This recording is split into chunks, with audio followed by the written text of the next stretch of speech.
Hello and welcome to our second podcast, which now has a name, Naturally Adventurous. I hope you like it. It took us quite a while to come up with. And my name is Charley Hesse, and I'm here with my good friend Ken Behrens.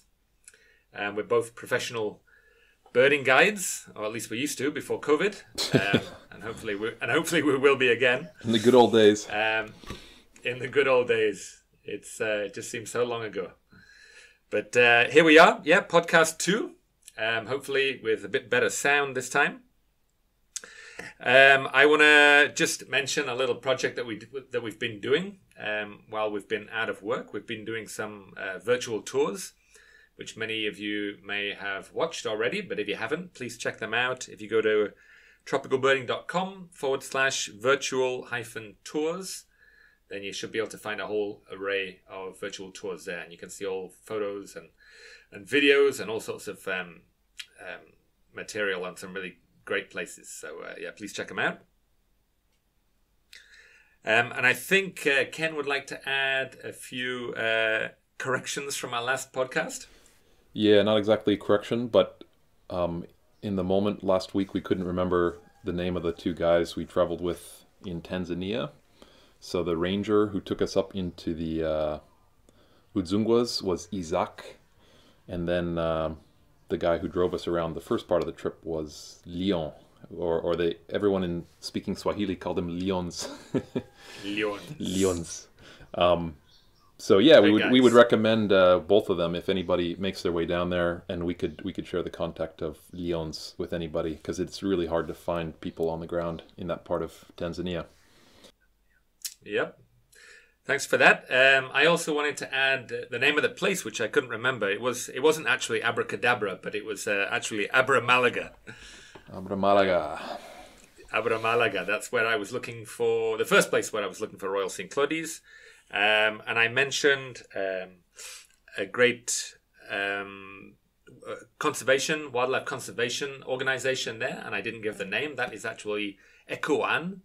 And they do reforestation of polylepis and education schemes and providing firewood for local people so they don't chop the trees down. And my good friend there, who gave me some good information, was called Tino Auca. So please also check out ECOAN in Peru. Okay, so last time we started my top 10 lifetime bird sightings, and we got the first 5 down, from number 10 to number 6. And today we're going to flip it, and Ken is going to start giving us his top 10 bird sightings of his life. He sent me the list just shortly before we started this podcast.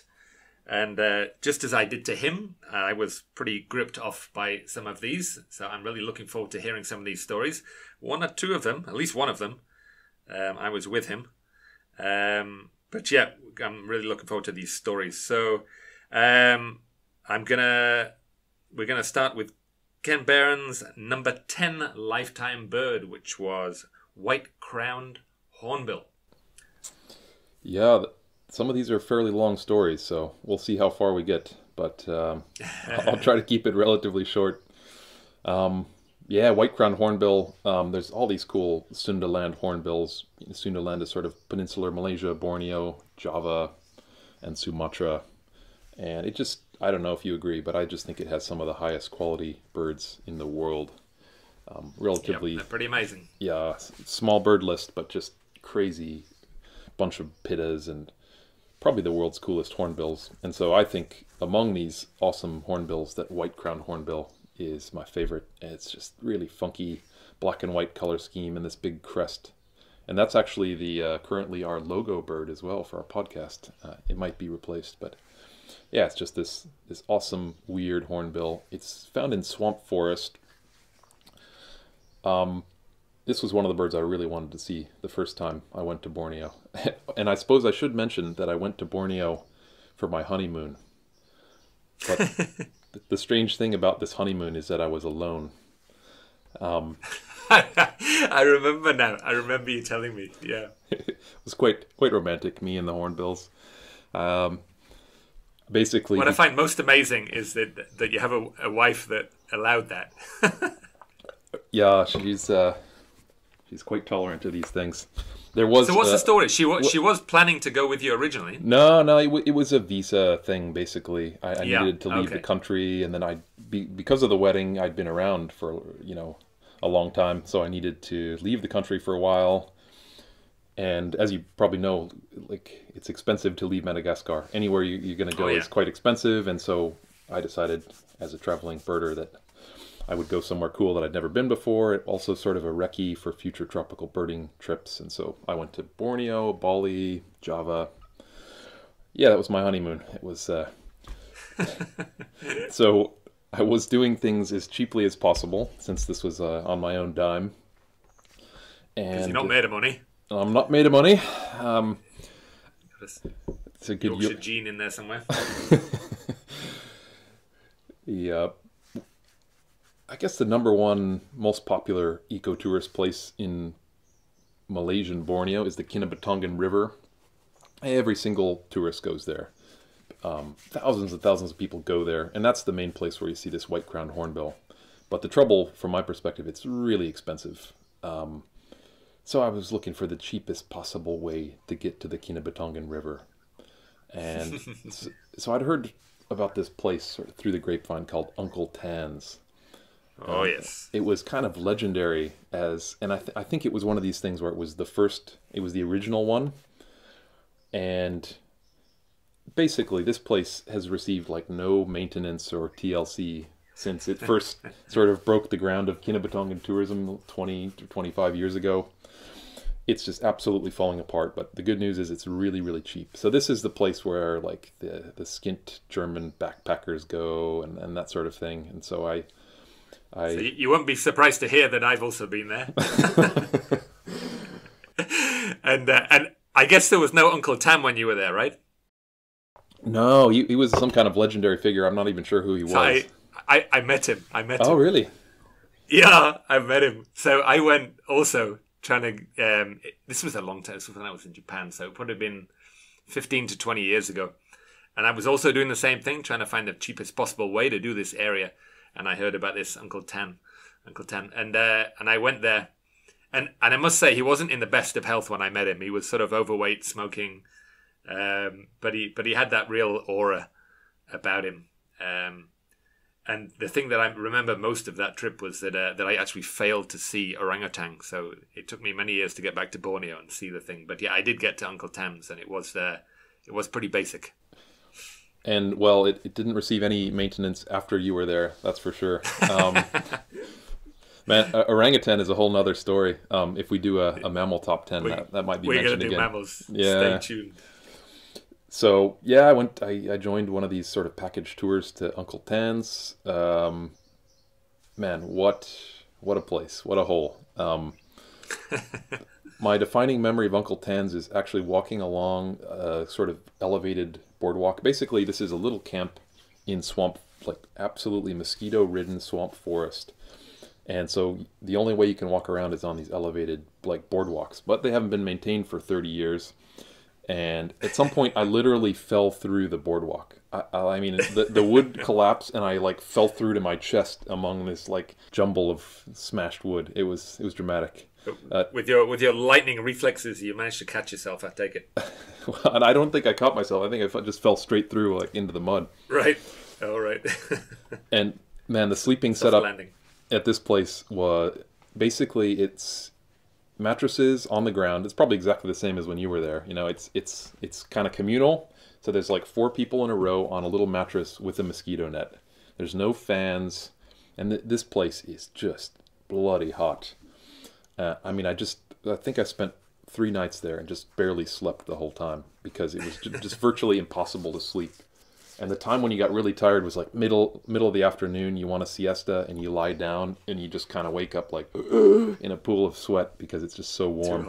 Too hot. Yeah. So Uncle Tan's was quite the experience. So the local guys who run the camp would take us out on little boat trips to try to look for crocodiles and water monitors and, you know, maybe pygmy elephants and stuff.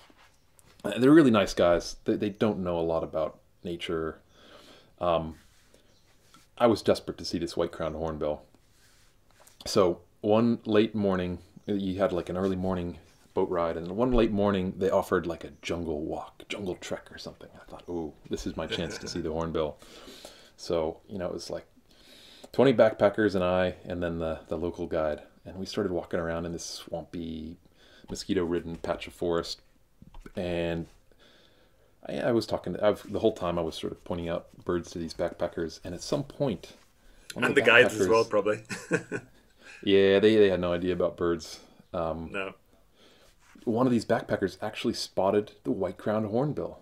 And she was quite adamant about, this is something weird. I don't know what this is. You know, this big crested hornbill, and I got on it, and I was just so excited. I was like, this is the bird I came to see. I was absolutely delighted, but it wasn't a very good view, and other people couldn't see it, and so I basically ended up guiding. I didn't mean to take over the jungle trek, but I ended up guiding these 20 backpackers like on this bushwhack, a kilometer through the jungle, chasing these hornbills, and I mean, people were just loving it. You know, we were passing around my binoculars, and everyone's getting a great view. And they're like, "Whoa, let's keep following it." It was so cool the way people got into it once you just showed them something that was amazing. And I just remember we got back to the lodge, and it was super late because this jungle walk was like 4 times longer than the normal jungle walk, and you know, it was like 1 p.m. or something, and it was unbelievably hot, and people were just so excited by this. They were like, let's go out again, let's have some food, and let's go back to the jungle. So it was pretty fun, and I was delighted to get my budget white-crowned hornbill. That is awesome. Yeah, you often find in these kind of places that if you go to a real budget place, you know, you're the only sort of birder there, because most birders are in the nice lodges down the road, you know, and you end up with a bunch of backpackers. Yeah, and it is quite nice to sort of expose the other people who were all there for nature anyway, but, you know, haven't really been exposed to birds and things like that, to see the, you know, the value and the beauty in it as well. These people tend to look at such a narrow spectrum of what's available in nature, and often all it takes is just pointing out that there's all these awesome birds for them to get quite excited about it, for sure. On that trip, I took a bunch of decent photos, and I sent them to everybody after the trip, and everybody would, you know, love getting a photo of the hornbill. It was, you know, birding isn't nearly such a weird niche thing as people imagine. I think you just look at the way little kids tune into birds, like they just haven't been trained to ignore birds. I think often on these things, you know, you'll be doing a little nature boat ride or walk, and it's like, you know, oh, okay, monkeys. Oh, monkeys are like the sort of first prize, and then any kind of, like a crocodile or a big lizard or something like that is second, and then birds, it's just like ignore. It's got to be pretty cool it's got to be big, and I think it just takes a bit of getting used to being able to see them, because they don't stick around. You know, you've got to really get on them when they're there. I guess there's a little bit more skill involved in just getting in position and then lifting binoculars and aiming them properly, and there's a little bit of a learning curve. And using the binoculars, even that takes a bit of getting used to, I think. Yeah. I mean, it's always amazing when you are like in the Masai Mara or in Serengeti, and you see these people driving around all day looking for wildlife, and nobody has binoculars. I never understand that. It's amazing. Because even if you're just looking at mammals, binoculars are just your best friend. Yeah, it's very strange. I actually saw this hornbill earlier this year, like in February. Yeah, in February, in my Thailand trip. But we had a great view. It was right at dawn. We were at this overlook, and we had this thing perched up, and this just real outlandish kind of big sort of triangular white crest, and it's got a pretty cool call as well, eh? Oh yeah, kind of bouncing ball. Yeah, most of the day it's kind of hidden away, but in the early morning sometimes they'll perch up and sing, so that was quite nice. Anyway, great story. Yeah. We're going to move on to your number 9, which is from your new adopted home of Madagascar, the Scaly ground roller. Yeah, that's my absolute favorite Malagasy bird. It's one of these things where I just love seeing it every single time. But of course, there was a first time when I saw my first scaly ground roller. You never forget your first time. It was. So I was doing a recce trip of Madagascar with another tropical birding guide, and well, as you know, since you've guided Madagascar many times, there's 5 species of ground rollers in Madagascar. It's an endemic family, and they're all just awesome birds. Like, you can easily make a case that any one of them is the coolest of the 5. I've heard cases made for all. And of course, on my first trip to Madagascar, I wanted to see them all. We actually missed the rufous-headed, and we'd missed the scaly, and it was our Who was guiding? Josh Engel. He was okay. a former tropical birding guy from great Chicago. Guy. Yeah, great guy. It was great fun to travel around Madagascar with Josh. Basically, yeah, we hadn't seen the scaly, and there was a couple participants on this tour who really wanted to see it along with me. So our last afternoon in Madagascar, we made the trip all the way back to Montedia, which is like an hour-and-a-half drive on a terrible road, to make one last shot of seeing scaly ground roller. And the chances were not particularly good because it was afternoon, and it's just this very, when it's not vocalizing and not moving around, it's just a tough bird to see. But the good news was, I guess the local guides found an active nest, and so we were able to stake out this active nest and sit on the other side of a little river and watch as this bird came in to its nest. They nest in cavities, like deep cavities excavated in the side of stream banks. And it's just one of these sightings I'll never forget, is just looking across the stream in the sort of the undergrowth, and then this gorgeous ground roller popping up with a beak full of worms to feed to its babies. Wow. Not only just one of my favorite birds in the world, but it was one of those last minute things where literally, like, we had probably 15 minutes left in which we could wait for the bird. Oh, and by the way, we had to stake it out for like more than an hour for some reason. I don't know why it wasn't feeding regular, normally it's like every 15 minutes, but this was a long wait, but it made it all the more satisfying when we saw this bird. And of course, I've seen this bird, many dozens of times subsequently, and I just love it every single time. So you did your recce with another guide. I actually did my recce in Madagascar with Ken guiding. So it was sort of, the knowledge is sort of always passed along, isn't it, from one person to the next. But I remember very clearly when you showed me this bird for the first time. And it wasn't easy then. And it always seems to be the case with this bird, that you really want to see it, and then it always just, it never shows straight away. It always gives you a little bit of trouble. It's never easy. No, but it's and you always feel, as a guide, you always feel that pressure of having to show it to people, and then even you just telling that story, like, oh, it was right at the end, and it looked like we weren't going to see it. I'm feeling that kind of tension in my chest, like responsibility that you've got to find this bird to show people. But it's an amazing. That actually could have been part of why I enjoyed this sighting so much, is because I wasn't actually the guide, and so I could just lay back and sit back and just enjoy the sighting rather than just feeling the relief. Exactly. I've been on a few tours where Ken was leading the tour and I was learning it, and it's wonderful. You just sort of stand at the back and you just just very casually birding and getting lifers, and it's great. Yeah, well, the person at the front's got to do all the work and have all this pressure. I would like to say something about this bird. It's you know how you get like a little box or a table, like inlaid with gold. You get this beautiful little gold inlaid little lines, intricate lines. I always think this bird looks like it's been inlaid with gold, and it's just an incredibly unique pattern on it. It's really a beautiful bird.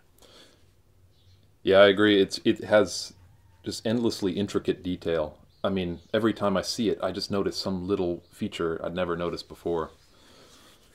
Always strikes me as a bird with a sense of humor.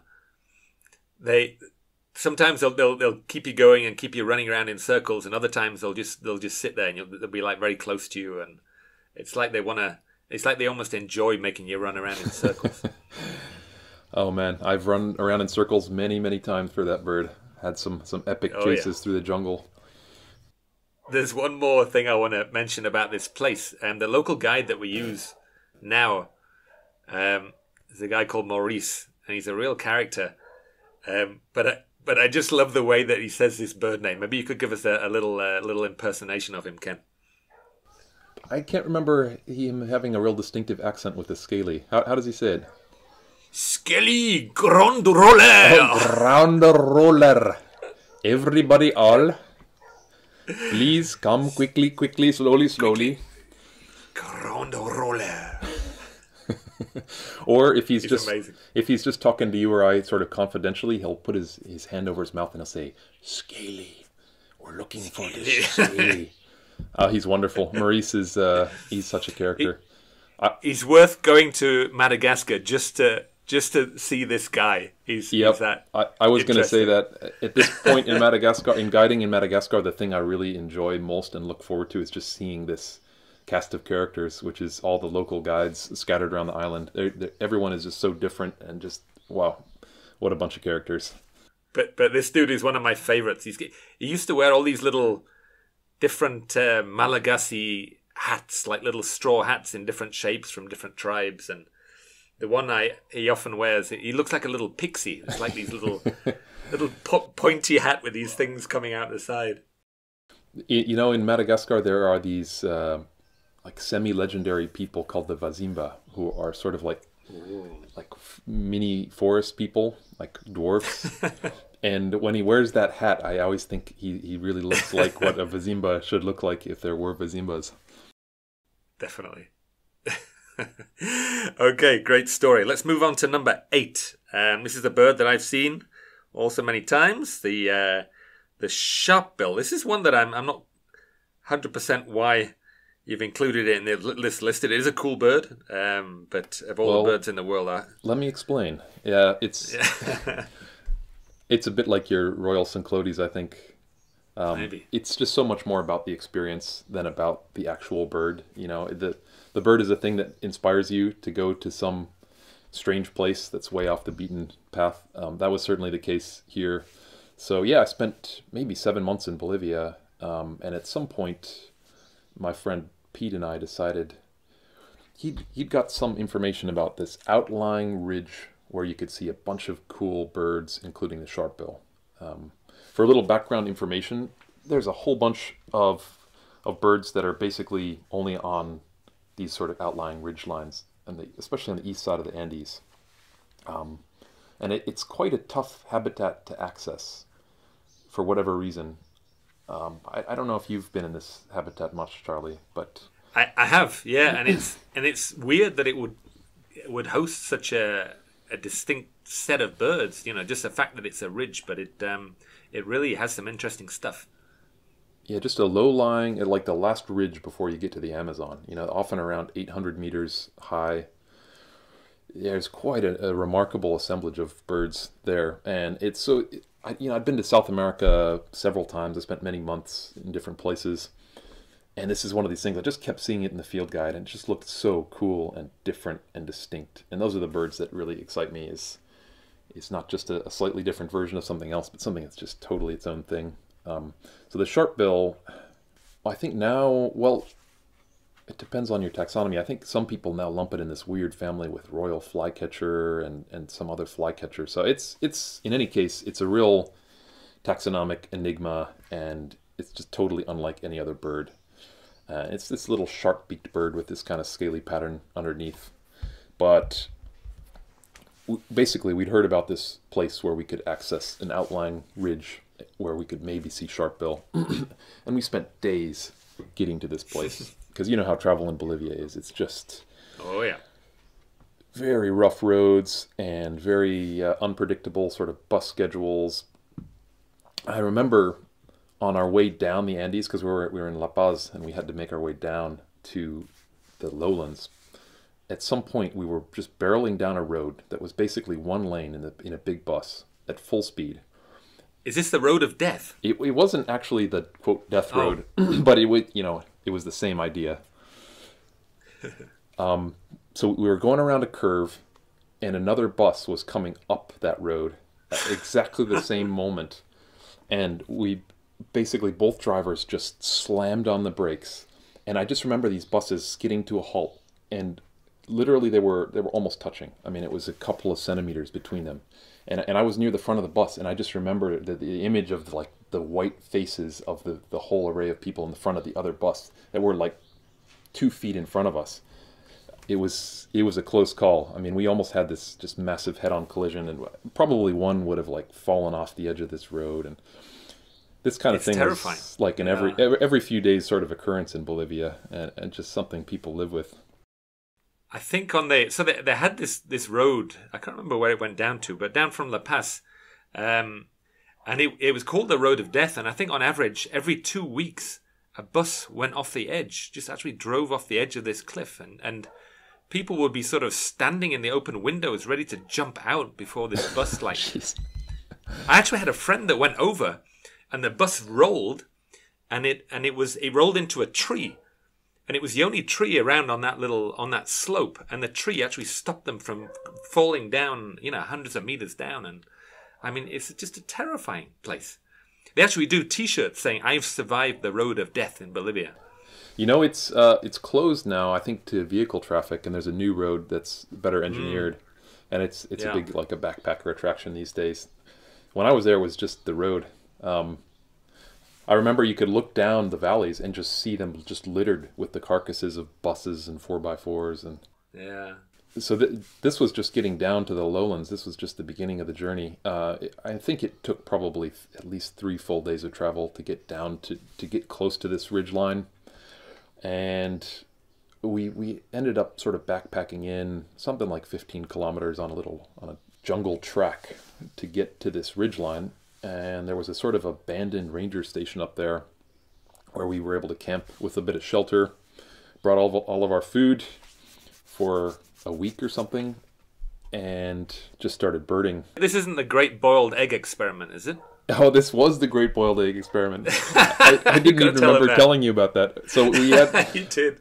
We had this brilliant idea. Well, this idea that we're trying to figure out how do we get food. We need to have highly nutritious food up in the forest because you get hungry and you're hiking all the time, and we hit upon the idea of boiled eggs because we figured eggs last forever, and boiled eggs are cooked, so we just boil like 30 eggs and we just pack them up there, and we're just going to eat like kings on these boiled eggs. So in the last town, we bought a whole bunch of eggs, and then we talked to a local woman at some little restaurant who boiled them all for us, and we packed them up. We were so excited about this. The first night we ate our boiled eggs. It was great. And basically, in this hot and humid climate, they all went rotten the next day.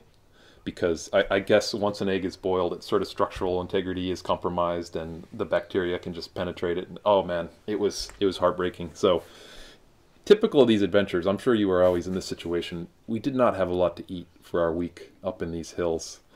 We had avocados, and we had some really dry bread. And the distant memory of a nice boiled egg, so fresh boiled egg. Sort of one meal a day of like a little sandwich of dry bread, smashed up avocado and sardines. Exactly. Ruefully contemplating that. Dozens of eggs that we chucked off into the forest.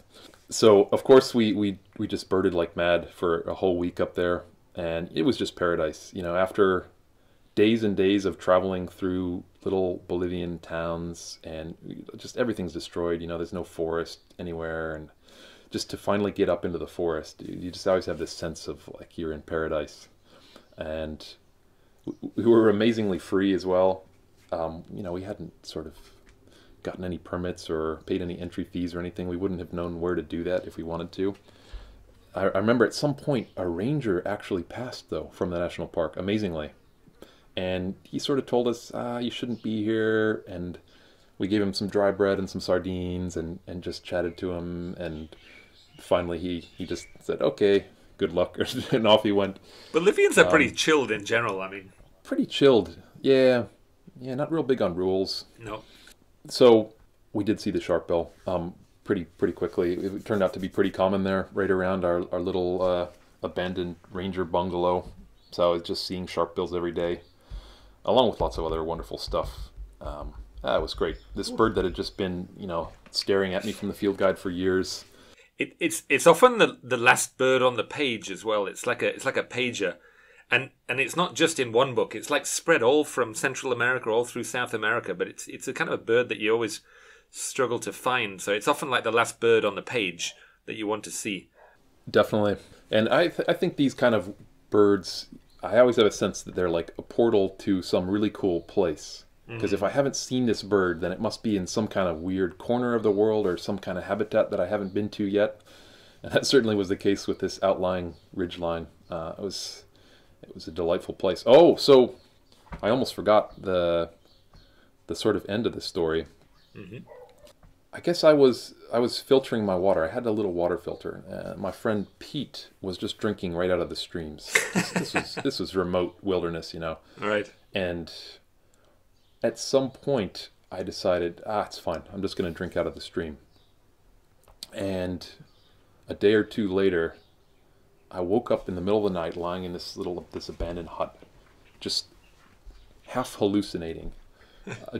I don't know. I can't even describe the experience, but it was just this like feverish dream in which I was sort of seeing the world in colors. And I was like, I'm really sick. And so the next morning, I knew I had to get out of there.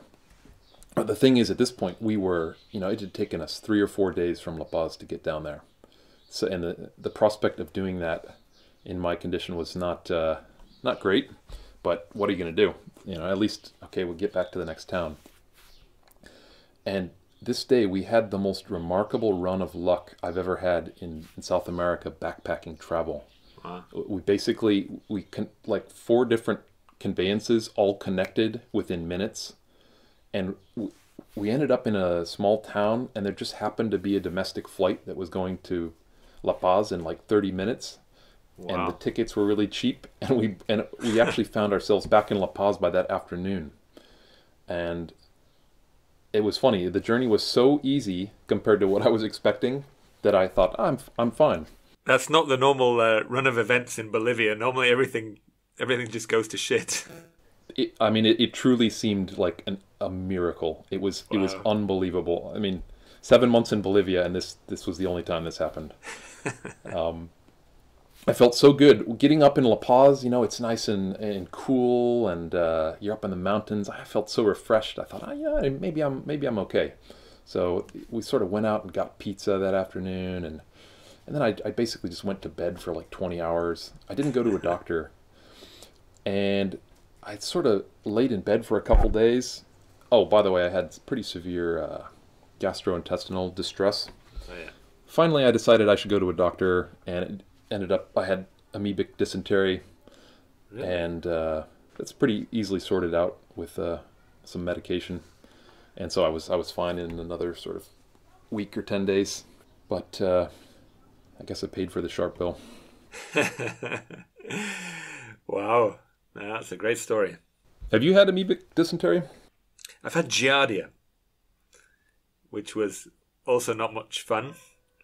But yeah, I may have had it. I've had so many bad things like that it's hard to put names to the faces, Yep. I guess it's one of these things that used to just kill people before there was effective medication, just like giardia and all these things. Ooh. Anyway, we're going to move on. Those first 3 were not too painful for me, but from now on it's going to get more and more painful. Number 7 is the red-tailed Newtonia. Is that right? Yeah, red-tailed Newtonia. So I've guided many times in Madagascar and basically seen all the birds that's possible to see in the places that we go on tours. But yeah, there's one endemic that called this red-tailed Newtonia that's totally off the map. Little brown bird, but it's actually a trip. And Kent's actually told me this story before, and it's actually a trip I really, really want to do. So I'm looking forward to hearing the details. Yeah, so there's around 130 endemics in Madagascar, if you count the regional endemics that are shared with the Comoros and Mascarenes. And yeah, some of them are not that spectacular. But when you live on an island for 7+ years, you end up really wanting to see all the birds. And you've just visited, but you still really want to see all these birds too. I think it's the nature of the obsessional nature of birding, I guess. I guess if this was last year, This was the last Malagasy endemic bird I had not seen. That was definitely eating away at me. It's a really strange thing. There are fairly widespread records of this bird across Madagascar, but there's only one place that it's regularly seen, which is down in the far southern Madagascar, and it's just not a place you go normally for any reason, certainly for a birding tour. Some people add it, but it's one bird. But anyways, we did a family vacation down to extreme southern Madagascar. There may or may not have been a bit of an agenda in the back of my mind about getting to see this red-tailed Newtonia. Actually, at some point, I think we were talking about like going to Fort Dauphin on a family vacation, and sort of at the same moment, I was like, red-tailed Newtonia, and my wife said her sister's name because her sister lives down there, and so she was thinking, I get to see my sister, and I was thinking red-tailed Newtonia. So yeah, I was pretty excited about getting to see this last bird. But you're probably also excited to see your sister-in-law. Of course, she's a delightful person. Yes, people are important too. They are.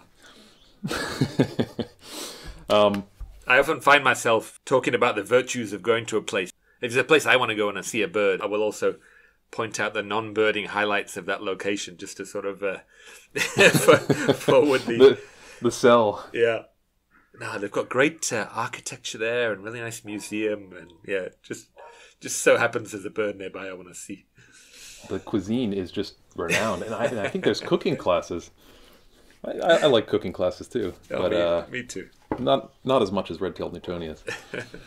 So once I got to this sort of middle of nowhere southern Madagascar town of Fort Dauphin, I thought it would be relatively easy to get up to where you see the Newtonia.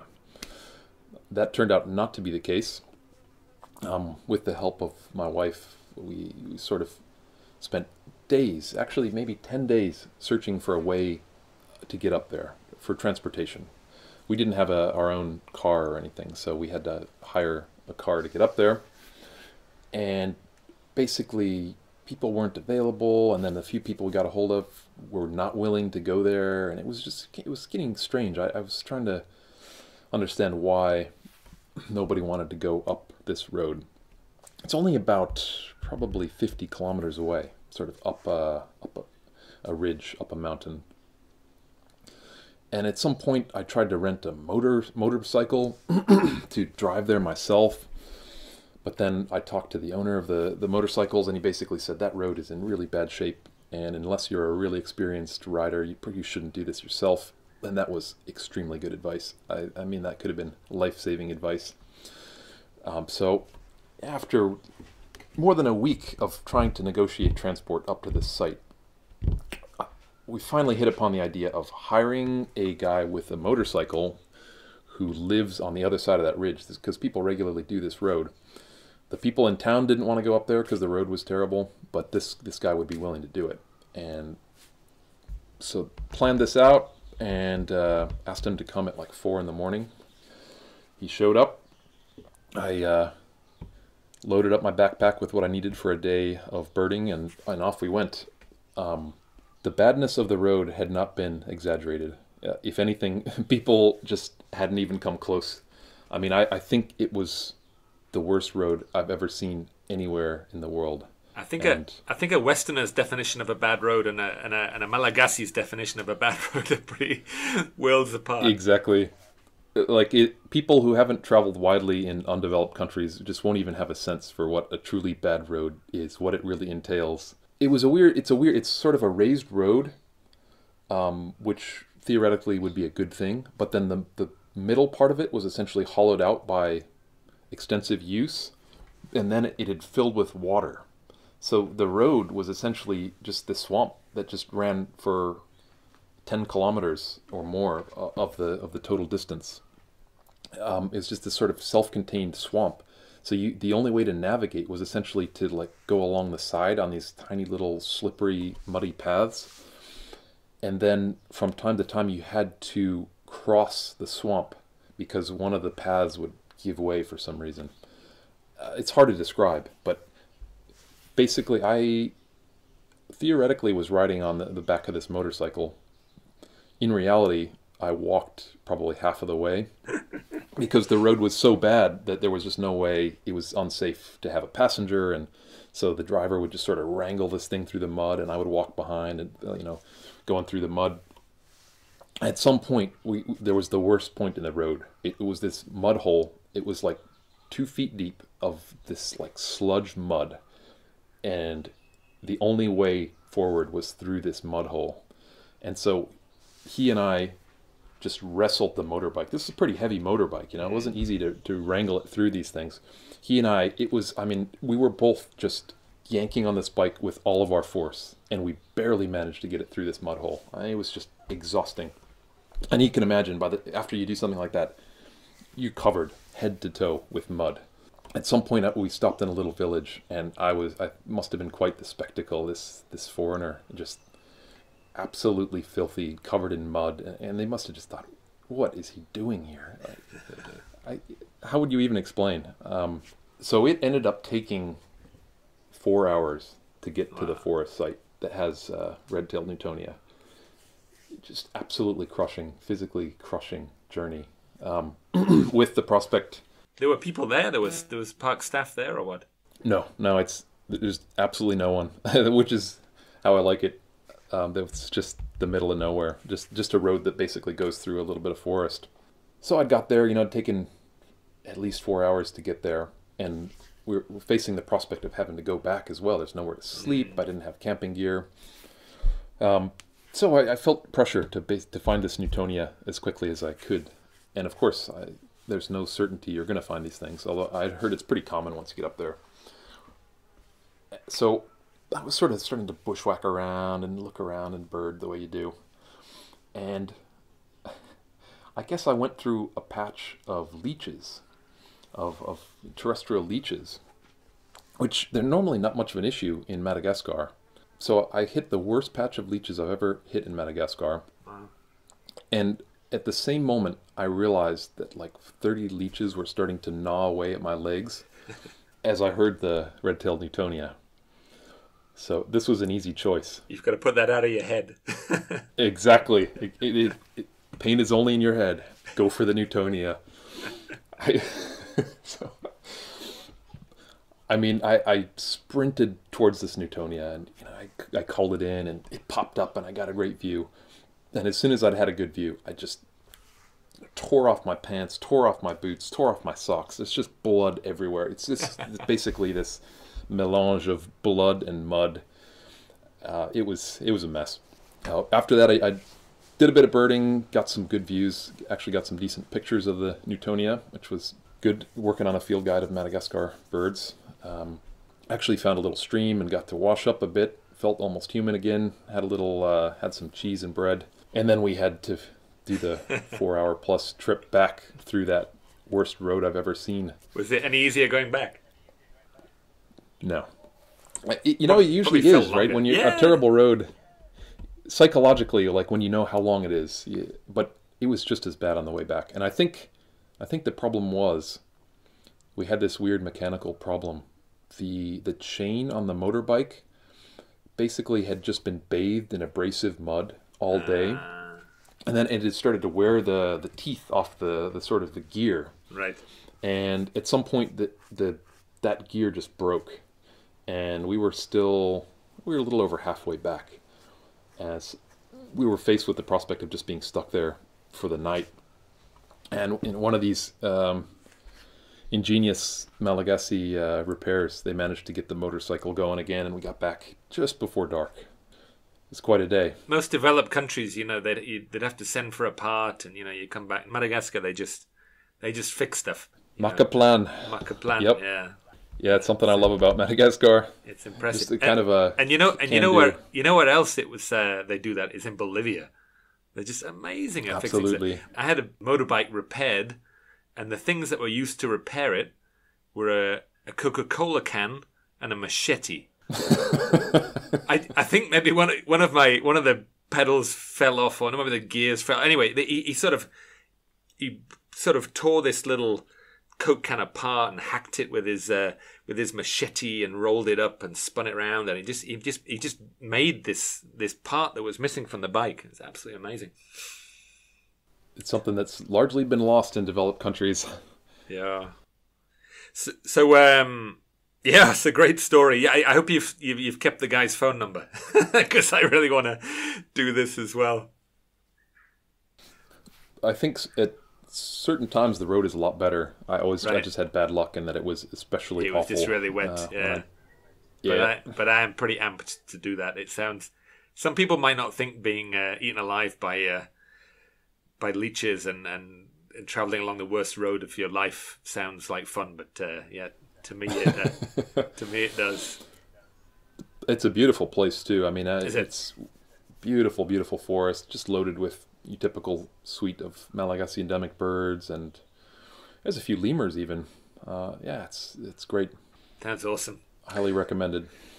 Excellent. Okay, we're going to move to our last bird. This one is especially painful. Ken's going to tell us about the Southern Cassowary, which is also one of my most wanted birds. Yeah, so you were asking me before we started the podcast, where and when did I see this bird? Because I guess you've never seen a cassowary, right? No, never seen one. Well, I hadn't either. I've trod in cassowary shit before. I think the term is peck, Charlie. We don't have to bleep out peck.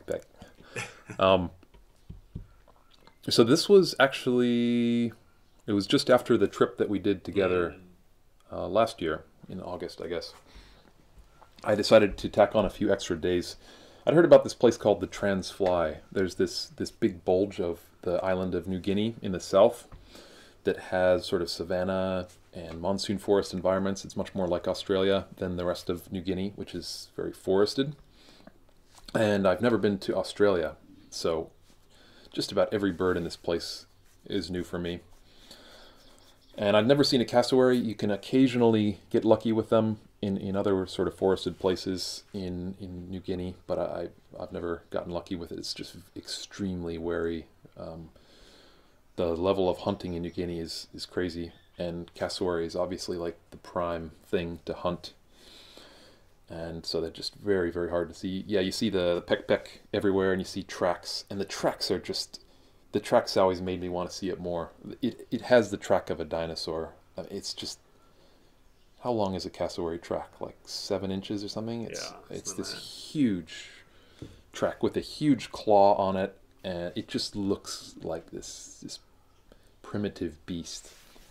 So during my days down in the Transfly, I really wanted to see a cassowary, and it's supposed to be a bit easier down there.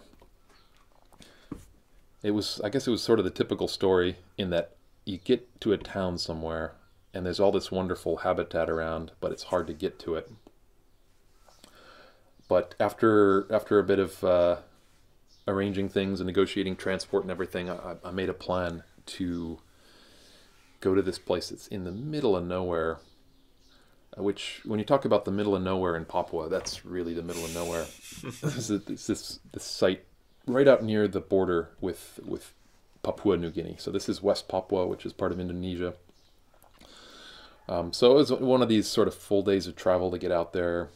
First we had a car, and then we got to a little town, little kind of garrison border town, and had to spend 2 hours going around to there were multiple different police and military offices where we had to go and kind of explain what we're doing and get permits and that sort of typical rigmarole. And then we had to negotiate motorcycles, and finally on motorcycles take the main road for a few kilometers and then turn off onto literally a track. It looks like a cow path into the savannah, and then went back there maybe 10 miles. So it was a really, really remote, pure wilderness place. Just paradise. Just loaded with birds I'd never seen before. I saw your photos. It looks absolutely amazing. And I remember you actually invited me along on this, but I'd already got my tickets, and I think I had something to do afterwards, so it was especially painful. You would have loved it. You would have loved it. It's your kind of birding. It was fantastic. So camped in this place and spent a couple days, and it's sort of a matrix of open savanna, like eucalyptus savanna, and then denser monsoon forest. Really, really cool habitat. Cassowary was a main objective, but really, really hard to see. Staked out a few little water holes, lots of footprints, didn't see any cassowaries. But eventually, we're walking along through the monsoon forest, and I heard this booming. You know, cassowaries have this really deep, resonant vocalization. I'm not sure exactly how they make it, but it has that quality of a lion roar, like it hits you in the chest, and I sort of felt this in my chest before I even heard it with my ears. Wow! You just feel the vibrations. That's a cassowary. There was one within sort of a couple 100 meters, and so I just cautiously approached, just stopping and looking for any movement, and eventually sort of came through a little opening, and there was a cassowary standing there. These birds are almost 5 feet tall, so you're looking almost eye to eye to this thing, this sort of dinosaur-like bird. They have this hind claw that's like razor sharp, and they've actually, in Papua, they're believed to have killed people. I guess this might be disputed, but I don't doubt it for a second. I'm sure they've killed hunters before. It would be easy for them. They have these incredibly, they can be aggressive, eh? Really aggressive, incredibly powerful legs, and then they've got this this spike on the back that's probably like 4 inches long. I mean, it'd be easy to kill somebody with that thing. This is, maybe the closest thing I've had to that African experience of just walking around in a place where there's animals that can kill you. We'll talk about that in a mammal episode at some point, but there's something really special about that. It's scary, but it's also just memorable. And so I think this is the closest I'll ever get to that in terms of a bird sighting, because there's really no other bird on Earth that can kill you. Cassowary actually can. It's really like the closest thing alive to a dinosaur. It was great to see it. It wasn't even a full-grown bird, the one that I saw. It was sort of a 3/4 grown immature. Right. It wasn't even as big as they could be. Saw the cassowary, got home alive. It was very satisfying. So this southern cassowary actually, it also occurs in northern Australia. So Ken and I had a trip planned to Australia this year in October, and I was really hoping to see it then, but with COVID, it's been postponed until next year. I'll say I'm pretty happy to have seen like a fully wild Papuan cassowary, and not one in Australia that's kind of wandering around a beach. Yeah. It's the kind of domesticated cassowaries you get in Australia. Well, I'll take it. But your experience did sound cool. Yeah, I'd love to see the dwarf up in the mountains. Oh, yeah. I've actually been writing about these recently. I'm doing a bit of writing for Cornell. And I've been writing about cassowaries, so I did a lot of reading about them and looking at photos and calls and videos, and and this the dwarf up in the mountains just looks very cool. I always like those variants on when there's a certain size that's normal for things, and then there's a small version of it, or vice versa. Like you get some of these giant forms on islands. I always like seeing those oddities. So. Yeah, cassowary is amazing. I've never been that excited by any of these primitive birds before. My first ostriches or whatever, I just kind of had a hard time believing they were actually birds. But cassowary really excited me. It's got something, I think, just because they're forest birds rather than walking around in grassland or whatever, a lot more difficult to see. And then just kind of weird looking with this kind of... this casque on their head and all these kind of weird coloured wattles and facial skin and stuff. They're just really outlandish looking birds. Yep. Yeah, I think you're right. The fact that it's a forest dwelling thing and it's hard to see changes the equation. Ostriches are just kind of standing around in the savannah. They're cool, but... And it's got a bit of a cultural significance for, for the people of New Guinea. The people make like a little headdress out of cassowary feathers, don't they? Yeah, I think it's a common component in a lot of the traditional decorations, including which also have a whole bunch of other bird feathers as well, like bird of paradise plumes and all sorts of stuff. They're very sort of warrior people, the people on New Guinea. But and I'd heard this, and I was very kind of excited about some of these stories. And when I was with Ken in West Papua,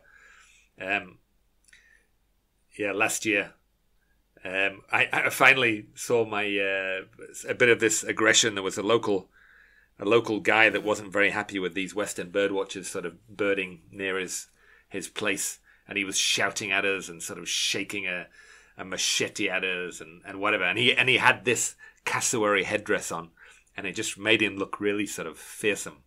That guy was not to be trifled with. He was serious. Yeah. That was actually a tense moment on tour. Doesn't happen a lot, and we certainly try to avoid these situations. But I don't think there was real danger, but there was definitely real aggression. There was like, you guys need to go.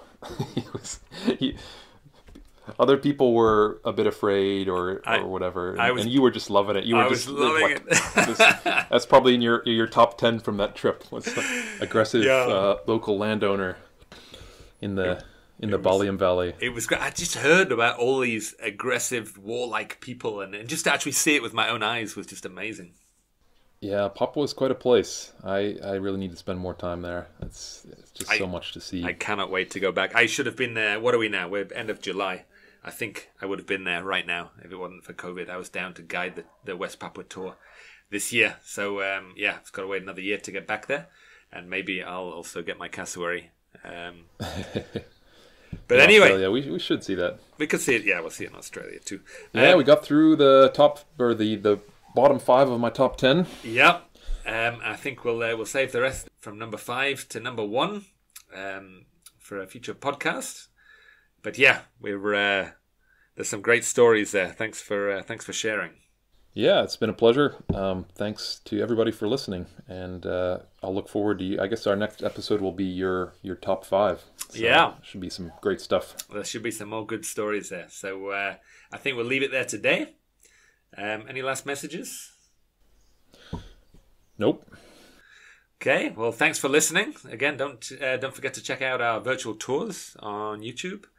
And there'll be more from Naturally Adventurous next week.